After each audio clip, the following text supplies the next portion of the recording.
Yo, what's up again guys? It's me na naman, Eteng. I-share ko sa inyo guys kung ano yung diskarte natin sa Manila habang nag-a-apply tayo guys. Dahil tayong mga may skill guys, kahit saan guys pwede tayo guys. Nasa diskarte lang yan.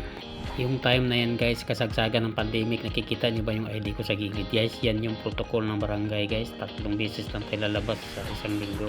Yung ginawa nga pala namin guys, private overpass ng UST, Santo Tomas University.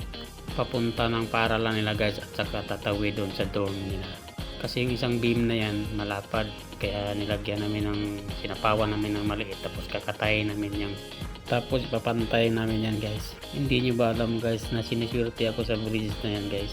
Dahil dyan ako tinawagan ng crewing namin sa Pilipinas para daw sa interview sa main office sa Singapore. Ganda na yung bridge na yan guys pagkatapos guys, kasi aircon yan guys, centralized. Kaya lang namin binawasan yan guys dahil sabi na may-ari abala daw sa daan guys dahil sobrang nakuha ng lapad ng beam guys. Advice ko nga pala sa taga-probinsya na gusto mag-apply sa Manila, huwag kayong matakot kung maubusan kayo ng pera. Kung skilled kayo, pwede naman kayo magtrabaho doon, maraming applyan sa Manila. So yun na nga guys, pinupulweld na namin yung beam na sinasapaw namin guys, pinapatong namin, tapos kakatayin na namin yung sobra na yan guys. Tingnan mo yan guys.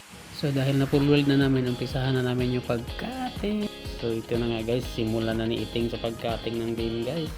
Yan guys, oh kailangan guys, safety kayo sa pagkating guys.